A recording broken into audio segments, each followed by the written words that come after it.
Dan untuk mengetahui kondisi terkini di tempat kejadian perkara penelantaran anak di Cibubur, Jakarta Timur, kami telah terhubung dengan Rizka Ramdhani. Rizka, bagaimana keadaan di sana? Ya, Shanas, di perumahan Citra Grand, klaster Nusa Dua Cibubur, Bekasi, Jawa Barat saat ini masih dalam pengamanan polisi. Masih ada garis polisi yang mengamankan rumah tersebut. Seperti diketahui bahwa kemarin siang KPAI, Polda Metro Jaya, dan juga Kementerian Sosial menyelamatkan 5 anak yang diduga ditelantarkan oleh pasangan suami istri, yaitu Utomo Permono dan juga Nurindra Sari. Ada anak ketiga, yaitu anak laki-laki yang tentunya sudah sebulan diduga ditelantarkan, tidak boleh masuk ke rumahnya sendiri dan juga mendapat bantuan warga baik dari pakaian dan juga makanan.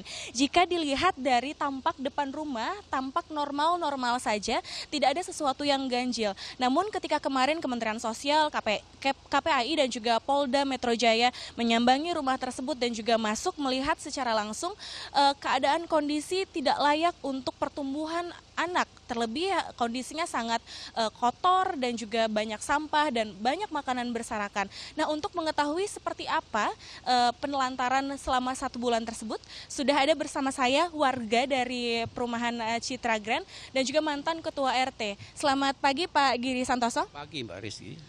Pak, seperti diketahui kemarin KPAI sudah datang begitu ya, karena ada dugaan kasus penelantaran. Seperti yang Bapak ketahui selama 1 bulan terakhir ini kondisinya memang seperti apa, Pak? Jadi anak tersebut, Dani namanya, memang dari berapa hari, berapa minggu, kemudian mungkin ada 1 bulan, tidak diurus sama orang tuanya. Bahkan dia sering tidur di penjagaan, di pos jaga, atau di rumah-rumah yang ibu-ibu, bapak-bapak punya empati untuk membantu. Jadi saya terima kasih kepada warga yang punya empati besar untuk membantu anak-anak. Saya lega karena upaya saya untuk menyatukan warga, saling berkasih sayang, saling senyum, saling berkontribusi dalam keamanan, sehingga timbul rasa empati itu sudah sangat bagus bagi saya. Saya terima kasih kepada warga. Pak, sejauh ini memang seperti apa kepribadian dari Utomo ini, Pak? Saya tidak banyak bisa komentar, tapi kelihatannya orang tersebut sulit untuk ditemui. Dan kalau dia datang pada 1 tahun yang lalu, karena saya sebagai ketua RT dari 2002 sampai 2015, saya amati dia 1 tahun yang lalu dia datang dan saya panggil ke rumah memang. Jadi saya panggil baik-baik karena saat itu ada laporan dari ibu-ibu sekitar Blok E8 ini bahwa anak tersebut ditelantarkan. Bahkan ada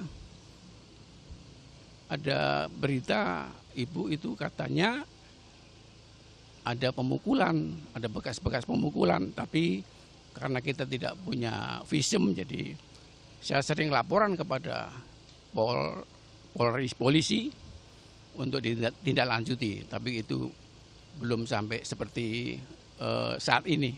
Jadi saya terima kasih. Ketika ada warga begitu yang ikut membantu DN tersebut ya Pak ya, untuk bisa tidur, makan dan juga berganti pakaian, kemudian apa respon dari orang tuanya, Pak? Nah, ini yang saya sayangkan kepada yang bapaknya ini. Jadi warga-warga yang punya empati besar untuk membantu, justru dibilang penculik, dibilang penyekap. Gitu. Saya sendiri yang membantu, diberitakan Pak RT itu menyekap anak saya akan tindak lanjuti. Ya monggo, kalau empati itu dijabarkan menjadi penyekapan, ya monggo silahkan, nanti hukum yang akan menyelesaikan. Pak, ketika kemudian Dani pernah Bapak tampung juga begitu ya Pak ya, untuk tidur di rumah, seperti apa kemudian, adakah terlihat trauma atau gangguan psikis yang dialami DN ini terkait adanya penelantaran orang tua, Pak? Sebetulnya saat itu saya tolong dia biasa-biasa aja. Waktu hujan lebat, dia basah kuyup, saya panggil ke rumah, saya gantiin, saya mandiin, saya kasih makan, dan tidak seperti anak-anak yang tapi dia cerdas sebetulnya, dia cerdas. Cerdas artinya di umur yang sekian sudah bisa berpikir jauh lebih dari umur yang adanya ya. Jadi saya tolong dia, tapi dalam satu malam saya bisa mengatakan bahwa sebetulnya anak itu cerdas dan mungkin bisa lebih baik kalau bapaknya lebih care pada anak tersebut. Apakah DN kemudian menyampaikan apa saja yang ia terima dari kedua orang tuanya begitu, Pak? Maksudnya bagaimana? Jadi ketika datang ke rumah Bapak, ditampung sama Bapak begitu, apakah DN menceritakan dia saya tidak boleh pulang ke rumah karena saya melakukan kesalahan, atau saya tidak boleh pulang ke rumah, atau kenapa, Pak? Begitu? Ya, dia tidak banyak cerita, tapi saya tidak akan mengungkapkan ini karena nanti banyak yang pilu nanti malah. Ya, jadi ya kelihatannya memang anak itu harus diperhatikan sama orang tuanya. Kalau orang lain atau tetangga memperhatikan, jangan disalahkan, itu aja konsepnya. Baik, terima kasih Pak Giri atas wawancaranya. Seperti diketahui bahwa KPAI telah melaporkan kedua orang tua dari DN anak ketiga laki-laki tersebut ke Polda Metro Jaya dengan jeratan pasal 76, 77 dan juga pasal 80 Undang-Undang Nomor 35 Tahun 2014 terkait perlindungan anak. Jika terbukti kedua orang tua telah menelantarkan anak tersebut, ancamannya hukuman 5 tahun penjara. Syanas. Baik, Reis.